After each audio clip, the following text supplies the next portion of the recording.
Hey, Dr. Orloff, welcome to the show. Thank you. I'm happy to be here. I am really honored to have you here. I think this is going to be such an interesting conversation. And, I've read your formal bio, but you have such a presence in this space and what we're going to be talking about today. Would you take a few minutes to talk about your kind of personal why for the work that you do in the world? hmm Well, I'm a psychiatrist at UCLA, and I supervise psych residents, and I'm also in private practice, and I'm an empath. And so I combine my traditional psychiatric skills with being an empath and helping others who are empaths or highly sensitive people come into their power and learn how to set boundaries, practice self-care, and know when their energy is being drained so they can take alone time. So I give a lot of techniques on helping highly sensitive and empathic people to enjoy their gifts and come into their own gifts. And the reason I got into this was because I was a very highly sensitive child. I would be sensitive to noise, sight, smells, sounds, talking, um, crowds, and I didn't know what was going on. And my parents would say, "Oh, you're overly sensitive." Mm-hmm. And that it feels terrible when you're a little girl and you're being told you're overly something because it's how you are. And it's not overly anything, it's just who I am. But I had no support then. And so part of my healing path has been coming into my own power as an empath and highly sensitive person and just having so much fun with it. And of course, incorporating it with science and working with patients. So that's been my healing path, and I want to share it with others. That's why I feel really strongly about the highly sensitive rabbit, because I want the children to know about this so they didn't have to struggle like I did and like so many of us do when we're alone and we have these abilities and people say derogatory things or shame us or Mm-hmm. bully us or just don't understand us Yeah, and exile us. right. So I wanted to make a difference for kids and turn that around so that it doesn't happen to them. Or if it does Yeah, happen to them, they know how to deal with it right away. yeah. That's so wonderful. And I guess maybe just so we're all on the same page, I'm sure many or most of our listeners have heard of the word, of an empath or have an idea in their mind about what it is. But how would you define it just so we're all talking about the same thing? Well, an empath and highly sensitive are very similar. An empath is always highly sensitive, and that means they're sensitive to, let's say, labels scratching their skin, or materials that are not comfortable, or too much light, or too much sound, or too many people, or too busy, and then feeling overwhelmed. And being an empath, they're absorbing the emotional energy and stress of others and the world, whereas just highly sensitive people might or might not do that. But empaths always do that, where they're sponges. I feel like when I'm around certain stressors, it's really easy just to, take it in quickly before my mind or anything can do anything. So I am aware of that. And it's important, if you're an emotional sponge, to really look at that and learn techniques, how not to do that. It's not a healthy thing to do that. If it's stress is everywhere. So if you're absorbing and want to help everybody, then that's not going to be healthy for you. Finding balance is key. Yeah. Yeah. And so, okay. So some of the things you defined as being highly sensitive, I also think of with sensory processing differences. So are they one and the same, or are they overlapping? I think so. My only disagreement with that is that it's sensory processing, at least it used to be, disorder. And this is no disorder, but sensory processing traits I will support. Yeah. But the language is very important here. Yeah. Yeah. Yeah. Agreed. So I'm curious to know too, then, you know, just like with having ADHD or any type of neurodivergence, this is how someone is wired. From like a brain science point of view, what is actually happening? Is it related to how the brain's processing? Is it related to the nervous system? I'm really curious to know what's actually going on. Well, I wrote a basic book on empaths and what they are, taking a test to see whether you're an empath, and different subjects, like brain processing and love and work and health and how to deal with, all the basics. It's called the Empath Survival Guide. So that's the basic book that I wrote for empaths and highly sensitive people. But in terms of where these things come from, it can be biochemical. For instance, dopamine is a neurochemical that is processed very differently by empathic and non-empathic people. Dopamine is a pleasure hormone. Empaths can get fed by much less dopamine. Like if we read a book or we take a walk in a forest, we're going to be fed by that. And versus having to take a walk in the forest, go out to dinner, go to a concert, then go out for coffee afterwards. That's too much for us. So the biochemistry is different. And also there's a neuronal system in the brain called the mirror neurons, which are the compassion neurons. And it's been postulated that people who have empathy and who are empaths have a hyperactive mirror neuron system, meaning their compassion is on full tilt, to use your word. And it's just on full tilt. So you're feeling a lot of compassion for everybody, every animal, every little creature. So it can get a bit much if you don't know how to center yourself. Yeah. And so in that sense, I think we are wired differently, because for me, when I hold something in my hand, it's like holding it with 50 fingers instead of 5. And that's just, I feel things. I'm just wired to have very high senses. And we all are who are highly sensitive. That's just who we are. Yeah. And you can't assume other people process information in the same way. And that's, in this book, I wanted to make that clear that Aurora, who's the main character in our heroine, the highly sensitive rabbit, her brothers don't process the world in the same way as she does. She's very emotional and very open to nature, but her brothers don't and her parents don't. And so part of what we need to do is accept our differences. One isn't necessarily better than the other. I'm just more interested in this because it's who I was and it's part of my journey, and I want to help others with it. But it's not better or worse. It's just different. It's learning to accept differences. We're so different. Everybody is different and we're the same, basically. So we're both. Yeah. And it is, as you're talking about, I feel that there is so much misunderstanding, as you said, like you're too sensitive, you're overly sensitive. And I think it is one of those differences, neuro differences, that is so often misunderstood because it's just not something most people are aware of, especially because of the way that it might be expressed, right? It might be expressed, especially by a child, in shutting down or maybe crying or, in ways that could just be interpreted very differently, right? And then responded to in a very different way to try to get that behavior or that response to be what some might consider to be more appropriate. Exactly. And one common thing that happens to highly sensitive children is that they might get on sensory overload, meaning that too much is coming too fast.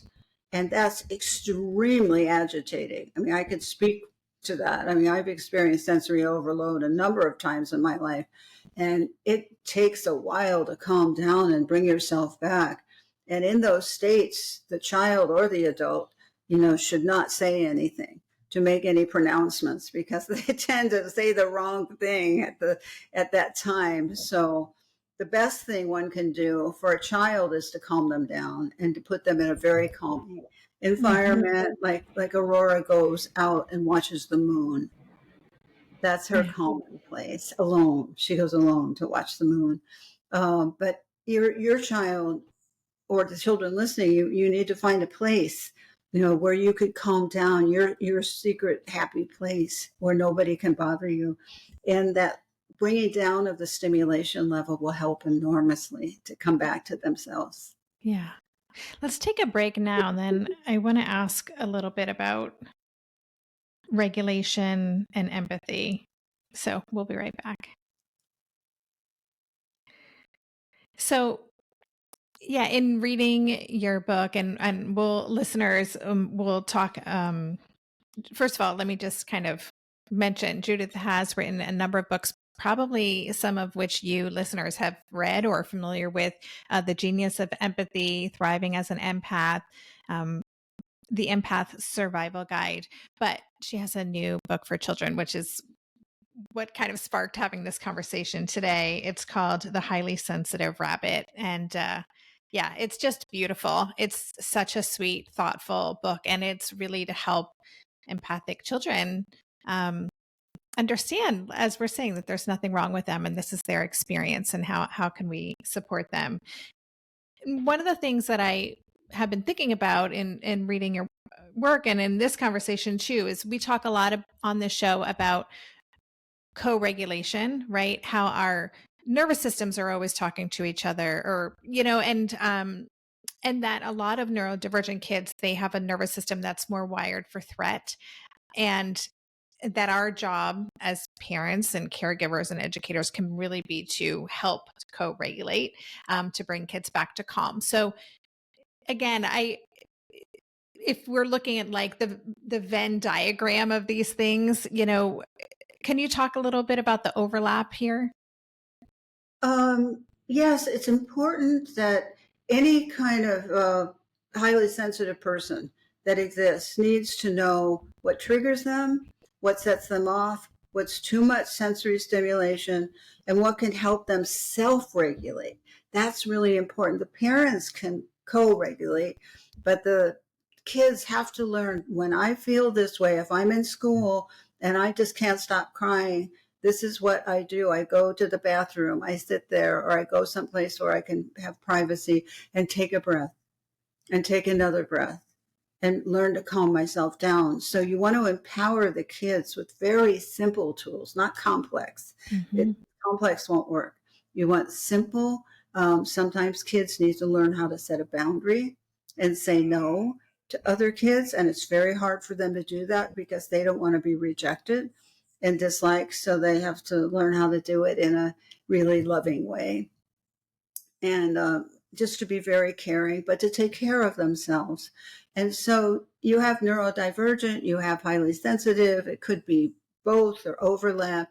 Whatever it is, you have to find what your baseline is, whatever it is, and make that your baseline and be happy about it. Yeah. Be happy with who you are and what your baseline is. And identify stressful situations that might throw you off your center so you can be prepared in the future when they happen. For instance, a stressful situation for me is going to the airport. I hate airports. Too noisy, too many people, too chaotic. Planes are backed up. It's just horrible. Mm-hmm. I just don't like it. And so I have to do special things for myself when I go to the airport, because I do travel and I teach, you give workshops. And so, I make it a point for me to eat a really good protein meal before I go to the airport, and just have that grounding in my body, because you don't want your blood sugar low when you're in a stressful situation. So you have to ask yourself, in your child, if in whatever situation triggers you, what are the triggers? What can I expect? How can I practice this before the actual event happens? And it's good to practice with the parent or a friend. If this is the bully, let's say you're encountering bullying, which is common with highly sensitive kids, neurodivergent kids. Anyone the bully targets as different, and that's, very difficult. But the way to deal with it is to mobilize your forces immediately. Don't leave that child alone.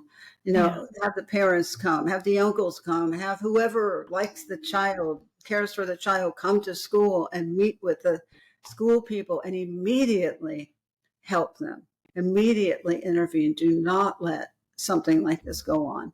Yeah. And some schools are more open to it than others, but you still, have to bear your weight on this and really come in. It's just so key, because when you have a chronic bully with somebody who's considered different, it can require a lot of therapy later on in life to, Yeah. to find Yeah. out what was happening and to heal. It's very damaging to the kids.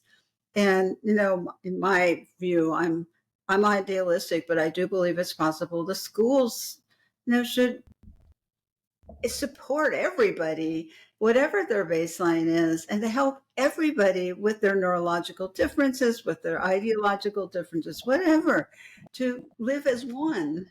Yeah. And to really have a lot of emphasis on unity, rather than splitting.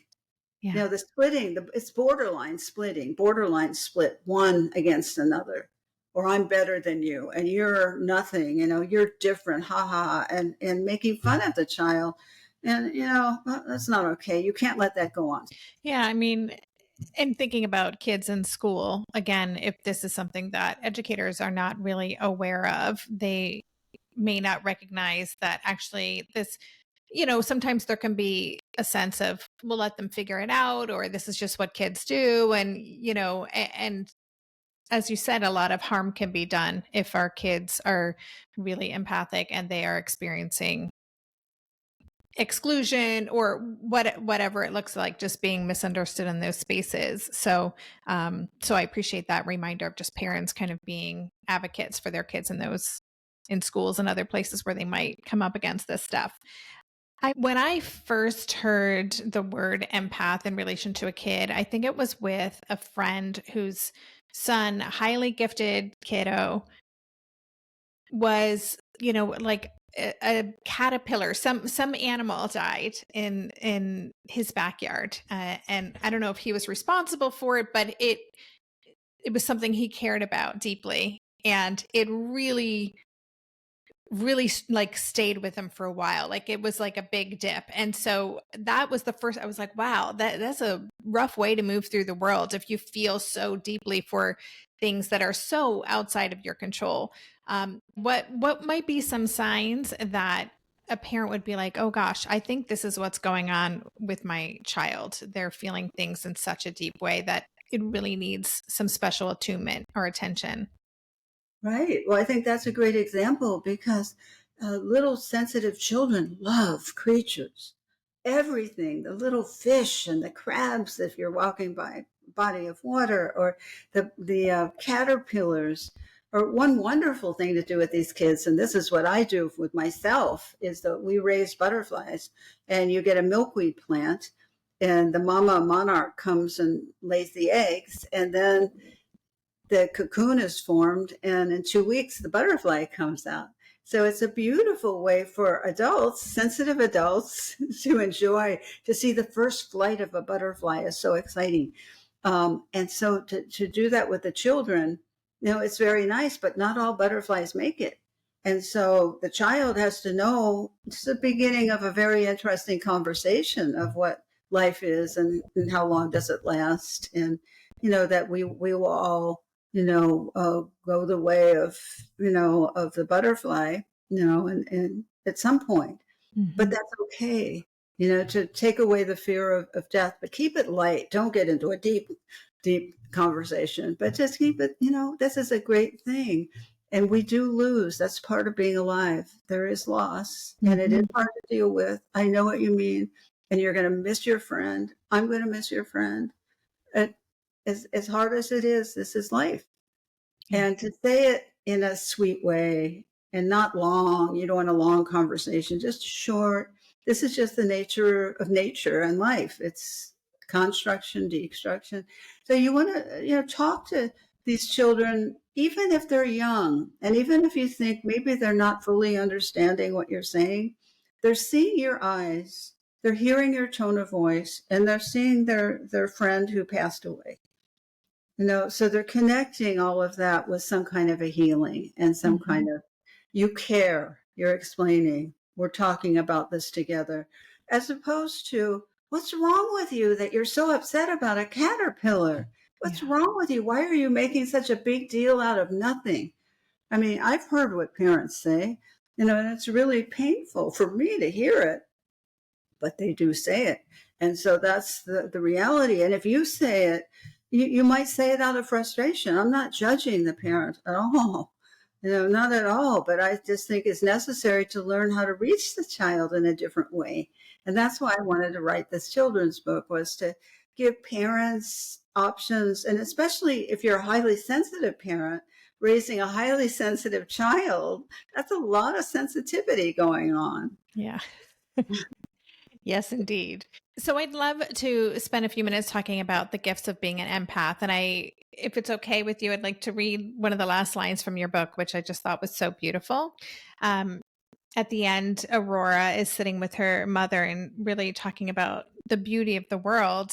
And you wrote, being sensitive did often make it harder being in the world, but it helped her see its wild and glorious beauty too. And it was just such a beautiful sentiment. And so I'd love if you could expand on that and talk about the gifts that come with being a highly sensitive or empathic person. The gifts are being able to experience something so deeply that you can feel the intense and wild beauty of it.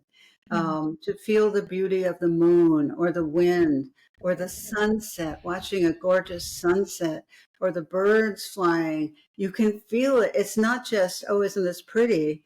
Like some people experience it. It's a whole body experience with the highly sensitive child and the adults. And with me, it's a whole body experience of experiencing beauty and taking it on, because I do allow myself to do that. It's such a beautiful experience. It's with the stress that I want to keep more at a distance and not take on in my own body.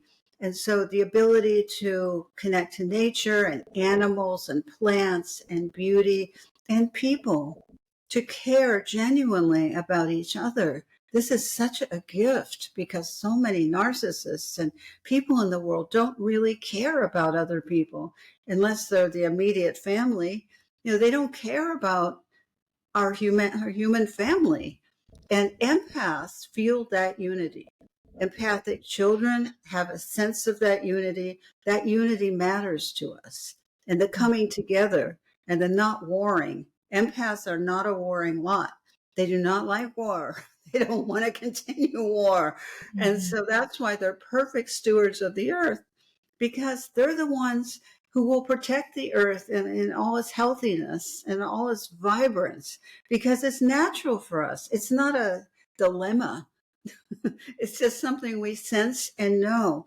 And so the ability, to sense and know and to have empathy for others, and, particularly if you're a teacher in healthcare or a parent, that you can sense what's going on in other people and your children. And so you need to begin to trust that. Empaths are very intuitive, and they feel their gut feelings. They feel what doesn't feel right, what does feel right. They feel the red flags, stay away or go closer. This is a good thing. They're very open. But again, the downside is being an emotional sponge. But the empath will probably go into something like the arts or the healing professions or teaching or some way to connect to others. But they might do better in an environment that's quieter and smaller, like big offices or anything like that. And so, there's too much going on. But a nice room with some nice light in it, that's one style as an empath. Each person has to find their own style, but you have to assert it. You have to speak your needs. And that's true in relationships. That's true with your children. Sometimes you need to say, Mommy needs to take a break now. I'm not feeling centered. I'm going to go in the bedroom and just take a few breaths. Mm-hmm.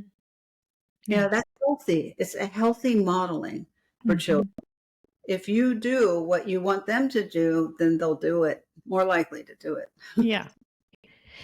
I wanted to ask you, because you mentioned war and peace, and one of my questions in preparing for this conversation was just thinking about the time that we're living in right now, which is a really intense time in the world. And And I can imagine for parents who are raising highly empathic kids, they're feeling a lot of big feelings. And, you know, I'm just wondering your thoughts on when there are particularly disruptive times in the world.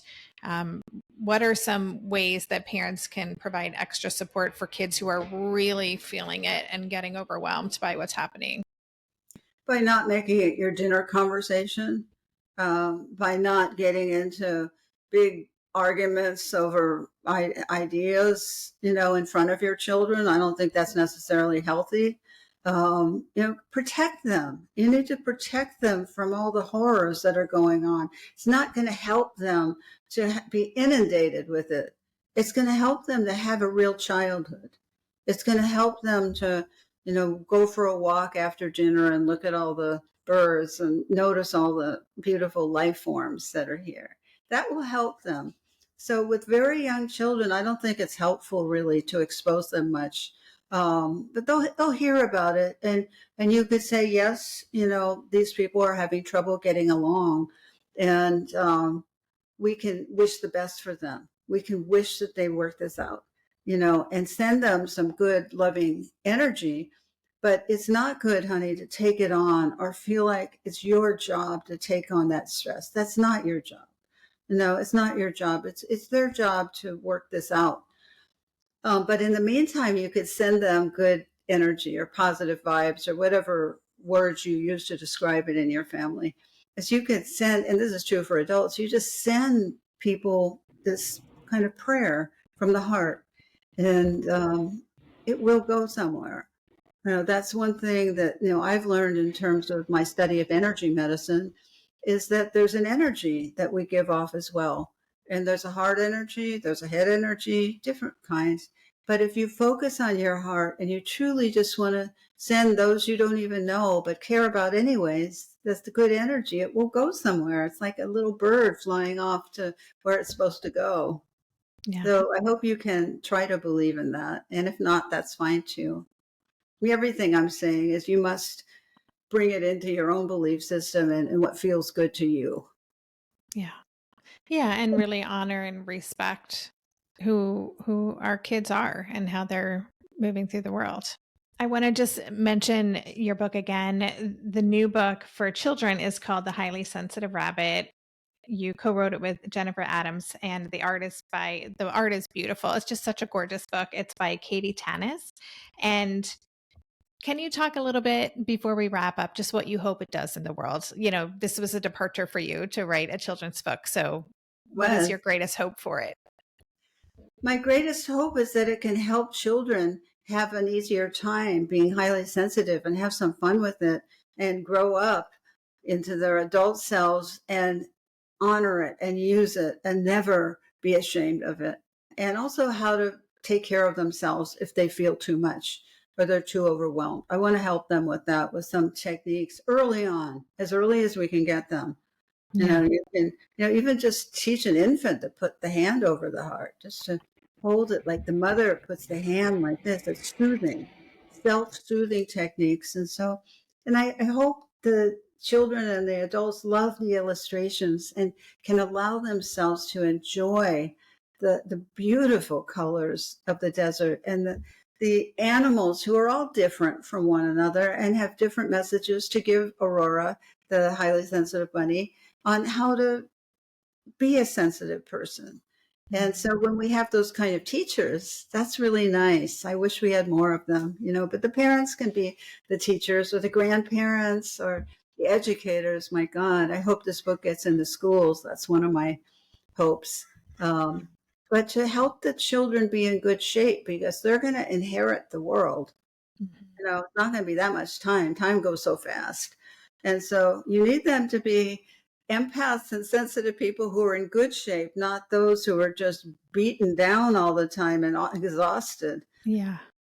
Yeah. I imagine without being able to set those boundaries and just like moving through the world as this kind of open vessel, this open receiver over time can lead to burnout and can be really intense for people if they don't have those strategies. Most definitely. But with the strategies, you don't have to go down that route. Mm-hmm. So this is very fixable. if you do certain things. And that's what I just want to get across to everyone. You're not, if anyone pathologized you, just don't believe it. You know, you must first start with, am I an empath, and what can I do to feel better? Yeah. Because most people don't bring that into the diagnosis. It's, are you an empath? Are you a highly sensitive person? And how does that affect your life? You know, but you must. And that's what I'm suggesting to you, is that you must consider that. And you can take the assessment test, Are You an Empath? That's in the Empath Survival Guide, and see how much of an empath you are. There are 20 simple questions. It's not rocket science. You'll be able to self-diagnose yourself and go, oh, isn't that interesting? Now, this is okay. This is who I am, or this isn't who I am. Yeah. And if you're not an empath, that's fine too. Don't worry about it. Yeah, but I just imagine it's so validating. Again, you know, with just as so many adults are discovering their neurodivergence, like just to kind of realize, oh, there's nothing wrong with me. This is a way of moving through the world, and I relate to this. It's giving yourself permission to just really surrender into who you are and not judge it. Just be okay with it. Absolutely. Yeah. Absolutely. And to just come from your heart, you know, try and bring some heart into the world towards yourself. You know, very important to be self-compassionate and self-empathic. You know, I write a lot about that in The Genius of Empathy, how important self-empathy is. Yeah. You know, that we have to be able to talk to ourselves in nicer ways. Yes. And practice it. It takes practice. Yes, that's so true. Gosh, okay.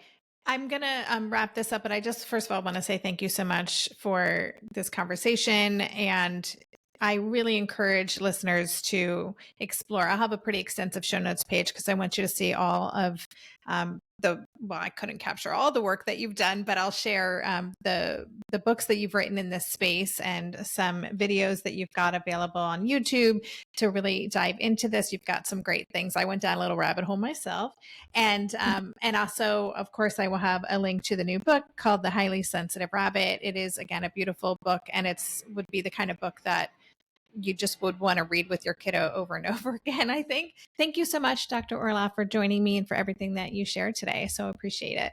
You're very welcome.